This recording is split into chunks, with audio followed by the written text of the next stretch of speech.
Hi, I'm Lynn, and this is Tuning Your Brain, and thank everybody for coming. There's a number of you, so I'm just going to pretend like there's 5. It makes it easier. But unfortunately, we're going to end a little bit early today because my demo, ended up getting the wrong part, and even though someone thinks that electrocuting people on stage might be much more exciting, I decided it was maybe a bad plan, so I'm going to skip that. So to go ahead and start, just kind of about me and why I'm doing this. I actually have no background in neuroscience whatsoever, except that when I was about 18, like a million years ago, I was actually a research assistant for the neuroscience grad students at my school. And so I spent a lot of time prepping the students or study participants for EEGs to get them prepped. It was actually my original major, and somehow I ended up as an art major. I'm not sure how that happened. But I've been reading about neuroscience on and off for pretty much since then. And it's like it has a personal reason for me. I have an anxiety disorder. I have some other issues. And so for me, I need tools so that I can kind of get through my day and get through whatever issues I have. And so these are the tools I've found, and this is kind of what works for me. I actually, much like Neon Rain, can't take most of the medications available out there. So I have to find another way. But I've been a web developer for the last 8 years, and one of the things I've noticed is that music absolutely makes a huge difference when I'm working. Not just any music, trance or Goa or anything high beat per minute, no lyrics, can't be lyrics. I know some people work in silence. I have no idea how you do it. It just doesn't work for me at all. I'll sit there and I'll end up in a black hole. So what I've been doing since I've kind of realized this is I actually use music as a cue. So I've set it up so that when I hear certain music, I automatically react to it. So I have music to wake up to in the morning, which is kind of poppy and kind of embarrassing, and I'm not going to tell you what it is. But I find when I'm working industrial, trance, Goa, really concentrates my mind and actually makes the day kind of go better. When I'm working out, I actually find that the right music will actually cut out pain signals. It'll get me moving. Just a note, because I'm going to talk about curing in this talk, and just a note, you need to be a little bit careful because I'm also an insomniac. So I've trained myself not to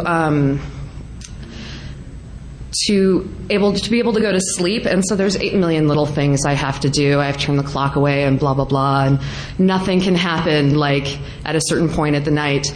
But what I've trained myself for is it's the only time of day where I have absolute silence is right before I go to sleep. So I'm out running and my iPod dies. And I'm sitting there and it's silent, and I'm like, oh, this isn't so bad, this isn't so bad. And then I realize I'm yawning as I'm running. So I've totally set myself up for this, and I'm like, oh, that's bad. That's bad. That was a long day. So music to make art to, that's chick rock and really embarrassing too.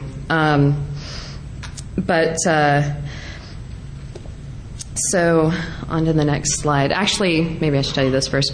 I'm going to be going over, some of this will be a little in-depth. I'm going to be going over how the brain works, the brain structures, neurons, which are the basic unit of the brain, neurotransmitters, and how music affects the brain, and different things you can do to help tune your brain.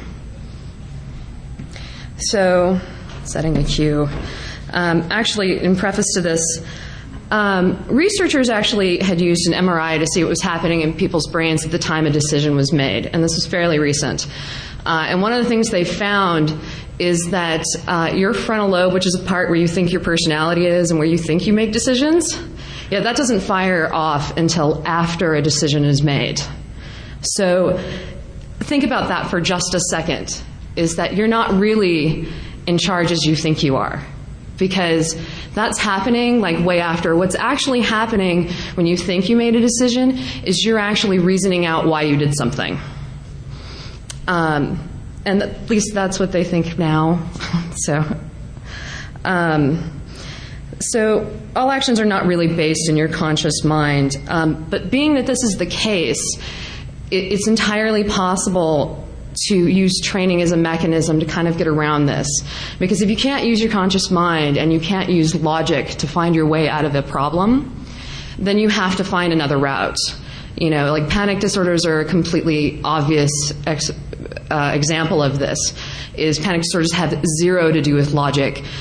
You will sit there and worry about, the road going up into the sky and never coming back, and you know it's completely ridiculous, and but you'll panic over it anyway.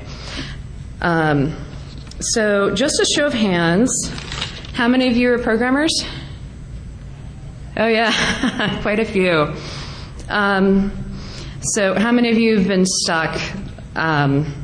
No, I don't need to go there yet. How many of you have been stuck in sort of kind of black hole where you sit there for like 2 hours and you realize, hey, 4 hours later you come back to it and it's like, oh, I'm missing a semicolon. Yeah, I'm not alone in that. It's not just me. So some of the things you can do to get out of that are, some of it's cueing, and some of it is actually what's called an interrupt, is you take a break. You know how you'll walk away, you'll take a break, and magically, oh my God, I'm a genius. And you come back and you feel like God until it happens again. Oh, really? It's not me. Maybe it is. I don't know. So kind of what's happening is, and they don't truly understand this, but kind of the back cycles of your brain is doing stuff for you. One of the primary examples of this is catching a baseball. When a baseball is thrown, there's a huge amount of math involved, right? You have the angle, you have the parabola that you have to calculate, plus you have force and mass and wind speed, but your body does that in a split second and catches it. So that's kind of what's happening, even though you don't consciously realize it. So because I've been using music to cue, I skipped stuff. Anyway, basically, it's possible to trick your brain into doing that for you. And I've actually been using music, but how that works is it entrains your brain directly. Because you can't really do it from the conscious level, we know that. It's not going to really work. So you have to use tricks to train yourself. Some of it's purely setting a cueing mechanism. I know, when I hear certain music, like it's time to do this. But some of the music, particularly trance and go or any high beat per minute music, is actually going to change your brain waves. It's actually going to calm your brain down into a more relaxed state so that you can concentrate better. So a little bit more on cueing. A while back, a friend of mine gave me a book called Don't Shoot the Dog by Karen Pryor. It's really fantastic. It's actually about how to click train animals. But what she talks about there is how she actually trained her mother into being nice to her. And she had actually even click trained her students. So it is entirely possible, to do this. And you can't logic out of it. If you've been trained to do something, it's going to happen. But I can't say this enough, it's not your conscious brain that does all of the reasoning. It can do some of it, and it can make changes, and you can train yourself. But you're not as in charge as you think you are.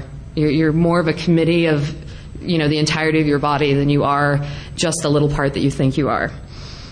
And one of the things that happens and how cueing mechanisms work is that when neurons, which are the basic cells of the brain, when they fire simultaneously enough times, they will always fire simultaneously. It actually creates a somewhat physical map in the brain that basically it's kind of indelible. And it turns out that variable training actually is more, embeds it much more strongly. And what that means is you have, when you set a cue, is you set a sound or a visual cue or whatever at the exact same time an action happens. And if you do it over and over again, it happens. It's also kind of how language is learned. Like when you see a bird and like your mom or your dad goes, oh, look, that's a bird. You see it and you hear it and you see it and you hear it enough times and it sticks and it creates an actual physical trace in your brain, which is a mapping. This is also how NLP works, and for those of you who pick up chicks with this, you know what I'm talking about. It's neuro-linguistic programming. Anthony Robbins? I don't know. He actually talks about neuro-linguistic programming, and there's some kind of creepy guy who is like, oh, this is a great way to pick up girls. And, but it works. It totally works. And for me, it's where music comes in. So how many of you listen to music? How many of you listen to electronica when you code? Okay. Anything specific? Trance? Psytrance. Goa? Industrial? Yeah. So I've actually queued myself up to Deform, which is industrial, and totally stuck on it. Now I can't get rid of it. So I'm going to move on to brain basics. And you kind of need to know this so that you can understand what's actually happening underneath, and some of the ways that you can tune your brain actually require you know a little bit of this information. You can fall asleep for a little bit of this, but I'll wake you up when you need it. So the neuron is the basic cell in your brain. It's made of 3 parts. There's the dendrite on one end, and that actually receives information. Then there's the cell body, which is kind of what keeps it alive. It's got all the nucleus and the basic stuff to keep it going. And then there's the axon, which is actually it actually transmits. It's kind of like a wire, essentially. And then you've got the axon terminal, which actually transmits to the next neuron over. So they kind of link up in a chain, right? Only there's 100 billion of them, unless you've been drinking too much so far this year. I may have a few less. Could be. So those are the basics of that. And we have to go, I'll get to that. So we're going to go into neurotransmitters, which were first discovered by Otto Loewy. I don't know who he is. Sorry. Neurotransmitters, this sounds really gobbledygook. They're released from the presynaptic terminal and crosses the receptor membrane of the dendrite. What that is in the preceding neuron, it's actually going to fire off these little chemicals, which are charged ions. And it's going to fire them into the space between the 2 cells, which is between the membrane of the dendrite of the next one and the axon terminal of the previous one. And there's actually a space there called the presynaptic gap. And those chemicals are actually going to go in there, and they're charged. But the membrane is also charged.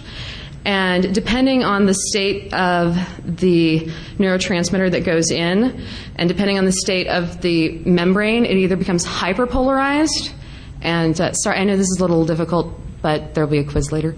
So it's hyperpolarized. So if you actually change the polarization on the membrane, it's an increased likelihood of firing onto the next one, which is actually going to create a current. If you actually hyperpolarize it, then what's going to happen? It's kind of going to get stuck, and that's kind of the end of the line, really. So next, major brain structures. All right, so you've got your frontal lobe, which is where you think your personality is. Well, kind of is. It's your consciousness. It includes motor function, problem solving, spontaneity, memory, language, initiation, judgment, impulse control. And then there's also the parietal lobe, which is kind of up here. And that's pretty much the location for visual attention. It's when you're paying attention to things, when you're looking at something and noticing it. And it's the location for touch perception also, like what's going on when you touch stuff. And it's also for manipulation of objects. It's so you're seeing something and looking at something, like you're solving the Rubik's Cube, right? And then there's the occipital lobe, which is in the back. And that's pretty much for vision, because vision is really huge for us. It's actually why blind people actually have greater senses of touch and smell, because the brain will actually remap itself if it's not using a part, and they'll just use that whole area there, and it's huge. The temporal lobe, which is like kind of in here, that's actually for hearing, memory, and speech. It's also for the categorization of objects. So we can move on. This is actually the quiz part. Brainwaves are actually recordings of the currents that are going on inside your head when you're moving from the dendrite along the axon. Those actually create currents. And the brainwaves are actually records from an EEG, which is it's a machine, but there's an electrode that actually sits on top of your scalp and actually reads the currents. Brainwave frequencies are separated into 4 basic states. There is beta, which is fully awake, which is 14 to 40 cycles per second. That's pretty much where you're at now. Well, some of you might be asleep. Alpha is relaxed. It's when you're just kind of maybe watching TV. Theta is deeply relaxed. This is probably where you're at, like before you fall asleep at night. Delta is dreamless unconscious. That's actually when you're asleep but before REM, or if you're passed out drunk somewhere. So why are we trying to get to alpha and theta? And this is actually kind of what you're doing with the music, and it's what you're aiming for. Alpha and theta are kind of lower on the frequency scale. But when you're in beta, which is wide awake, you're thinking about everything around you, and this has kind of an evolutionary purpose. So like our ancestors didn't get like eaten on the savannah. So you're thinking about your grocery list, you're thinking about the guy behind you coughing, you're thinking about everything else, and you're not necessarily paying 100% attention to what you're doing. And the reason why you need to relax is so that you're actually cutting out some of that. You're cutting out the extra things that are going on. So you actually get a little bit more brain power out of that because you're using more of your brain for what you're working on. It's funny, they did studies in the 70s and 80s that showed that during moments of deep thoughts or creativity, brainwaves would actually slow down to alpha and as far as theta. So they know that this happens, and they don't always understand why, but it does. So this is actually things that you can do to actually kind of increase this whole thing that you're getting from the music. And it's things that other people have done. One of them is actually binaural beats. And what that is when a sound of a particular frequency is presented in one ear, and a sound of the particular frequency that's slightly lower or higher is presented in the other ear, the middle of your brain is actually going to make a new frequency, which is actually the difference of the two. Now, the importance of this is it'll actually entrain your brain waves to that middle frequency. So you can actually pick what frequency you want your brain to go to, and by listening to these binaural beats. By brainwave entraining, that's really frequency following response. You know, when you have the 2 tuning forks or wine glasses, it's kind of the same idea. Sorry, just a sec.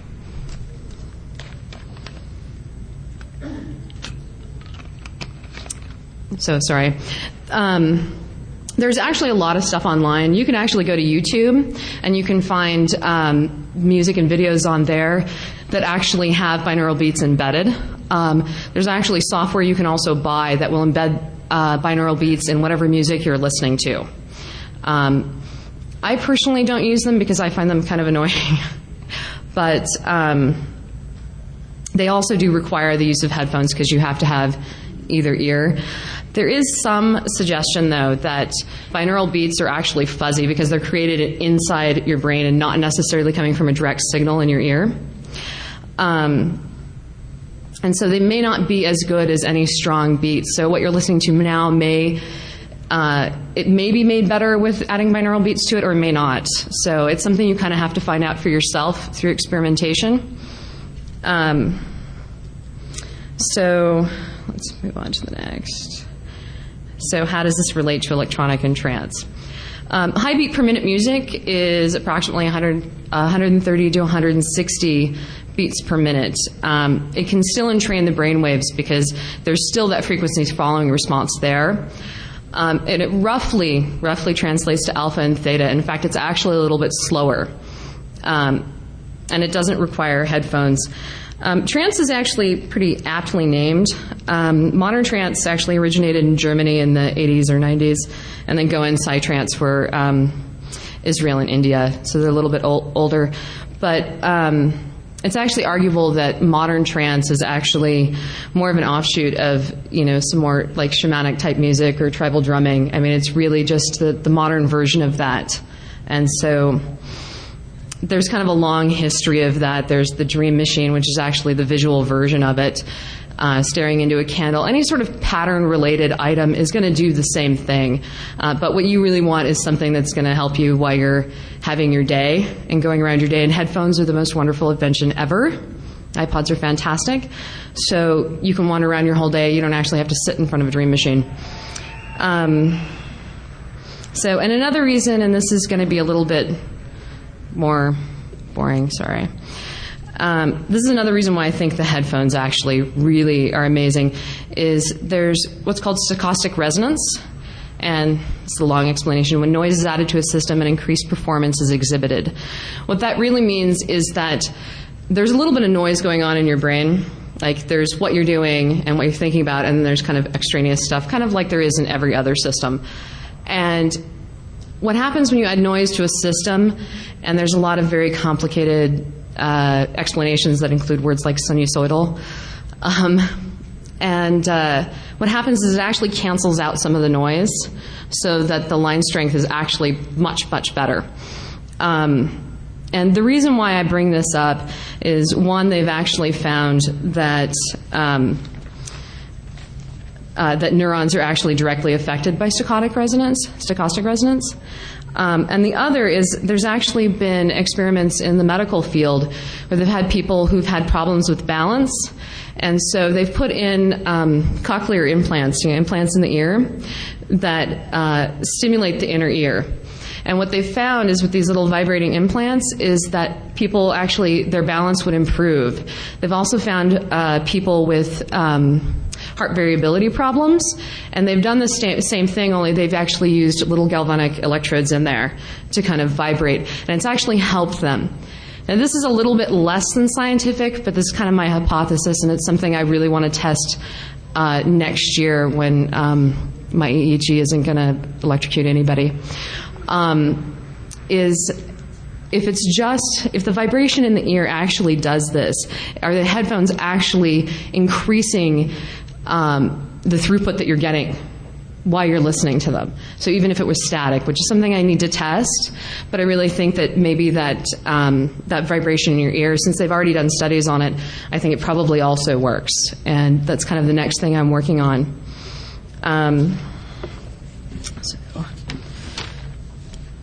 So now we're kind of on to the EEG.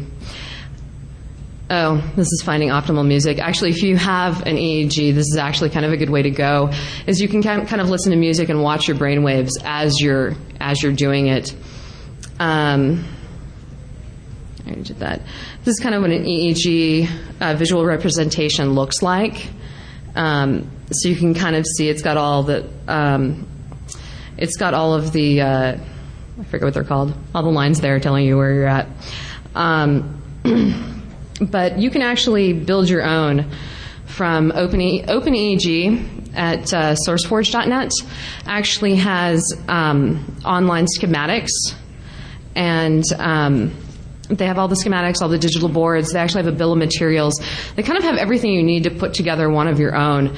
Unfortunately, I do want to say that if you don't really have a huge amount of experience in soldering boards or any sort of EE experience, the last EE experience I really had, I was like 10 years old. My dad had me soldering boards because we were free labor. And yeah, works out great. So I kind of jumped in blindly and wildly. And it turns out that ordering parts is a lot of work. And you have to spend a lot of money on tools. One of the things is Olimex actually carries these boards, and it takes a couple of weeks, but they carry the boards fully built, so there's a lot less that you have to do. And the boards, honestly, fully built are going to cost you less than the tools. So if this is something you want to do all the time, great, build yourself a lab and have at it. It'll be really fun. But if you really just want the EEG, you're better off buying the boards. And it's still going to be a lot of work. You still have to make the programming cable and attach the leads, and there's quite a bit you still have to do. But if you're going to do that, one of the things, Britt Pettis and Joe Grand actually have a great How to Solder video podcast on Make.com, and it's actually really, really helpful to make sure that you're not making a lot of cold joins. And if you're not actually testing the board as you go, you'll have no idea where they are. Trust me, you'll have no idea where they are later. So this is actually an image of the boards that I stole from OpenEEG. Thanks. But there's actually quite a few parts. There's something like 200 odd parts on there. This isn't actually even all the parts on. So it's quite a project. It's more of a 3-month project than a 3-week project. Well, if you're me and have no idea what you're doing. Let's see. So the last thing that I do want to go over is electrode placement. So if you're going to do this, if you don't place them correctly, it's garbage in, garbage out. You could drop them on your head, but you're getting a bunch of static or a bunch of stuff that's not working, particularly if you're using differential electrodes, which is what OpenEEG actually is. So it's really important. So basically, what you want to do, and this actually is a picture coming from the top of the head, so it's looking down. And there's a lot more on there than you're probably ever going to want unless you buy the electro cap, which saves you from all of this. You just drop it on your head. So when you're actually doing the 1020 system, you're actually going to measure from the nason, which is actually right around the bridge of the nose. And you're going to measure from there all the way back to the occipital bone, which is, not the occipital bone, sorry, it's the inion, which is actually the bump right on top of the occipital area of the brain. And you measure from there to there. And then you're going to measure above your jaw, like you drop your jaw, that little gap right there, you're going to measure from there all the way to there. Now, all of those placements are going to be at 10 and 20%. Some of them will be on your forehead, and they'll move 10 to 20% as they go. This little slide is actually really nice, this graphic, because it's actually got everything pointed out as to which lobe you're looking at. You don't actually have to do all of them. You can actually pick a lobe if there's something you're interested in. If you want to do some neurofeedback, then maybe you want to actually concentrate on the area of the brain that actually works with what you're working with. And this kind of will help you to do that. It's really kind of important to check out the right area of the brain. And, you don't want garbage, so it'll make it a lot easier. But that is actually kind of the end of my talk, and mostly summation. The music you're listening to that's working for you, you're right, it is. And good to go. Anything else? No. Yay.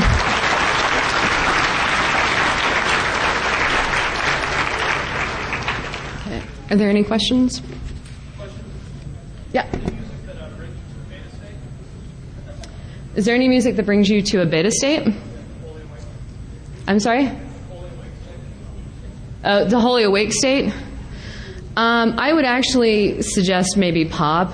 I'm just making a suggestion. What you're really looking at is you want to look at the beats per minute, and you want to translate those to cycles to per second is what you're looking for.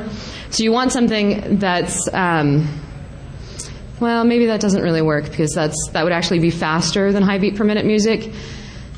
I don't know that you really want to be in beta, be wide awake. Actually, what I use is, I use poppy music, because music will actually also affect your heart rate. And so what you want is something to actually increase your heart rate, and that works kind of differently. And to be honest, I don't actually fully understand how the heart rate part works with your brain yet. Anyone else? Oh, sorry, go ahead.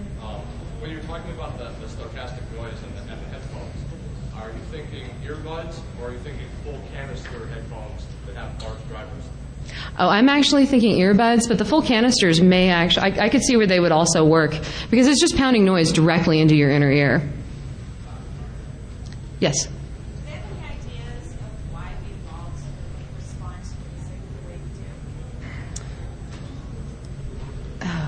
That's a really good question, and I don't really know. I'm going to actually guess that it has something to do more with our evolution rather than rather than something that was specific. I think it's kind of more of an accidental thing because noise is actually so important for like animals. It's very important. Most animals have way better hearing than we do, so they can survive in the wild. So not get eaten. That's a good point. Yes. A corollary to that question: does the research give you any indication why music exists? Not my research. I don't know. Actually, I haven't actually gotten into the why. As far as that, I actually am pretty interested in evolutionary psychology, and I think that would be, a really interesting vein to kind of go in and check out. Yes?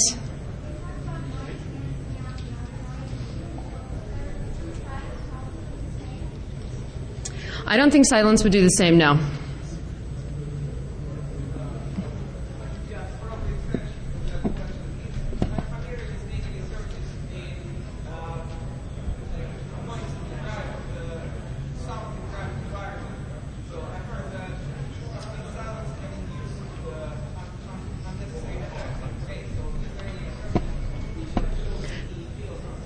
I can see where direct silence would actually change your brain waves, but I don't see how it would do it through stochastic resonance. Stochastic resonance actually requires that noise be introduced specifically, or it may, I suppose it may sound like silence, and it might be, some sort of vibration that you can't hear. I could see that, but actual dead silence is, there's no noise, there's no frequency. So it wouldn't be through stochastic resonance, but yes, it could also work. Yes? Oh, neuro-linguistic programming is actually, yeah. Yeah, some guy wrote a book on picking up chicks with it, but neuro-linguistic programming talks about interrupts that I talked about at the beginning, but it also talks about how to set cues with other people is really what it is. I've set these cues with music on myself, but it's actually completely possible, like the don't shoot the dog chick with training her mom not to be mean to her, same exact thing. Only some guy actually put it together and figured out how to use it to pick up girls. And he actually used variable response, which means sometimes you get a reward and sometimes you don't get a reward. And that embeds way deeper. There are books on it if you want. Anyone else?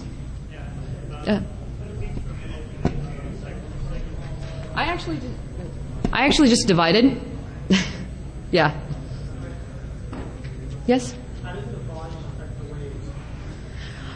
That's actually math that I don't know and didn't go into. I think any volume that is lower than what would actually hurt your ear is probably good. I think too low, it's not going to be enough because it's not actually going to get there. I think you actually have to find a mid-range of volume. I think too low, it's not going to actually entrain your brainwaves because you're just not, the signal's not actually going to even pass through the auditory nerve as strong enough as you need. Anyone else? Okay, I think we're done. Yay. Thank you so much for coming.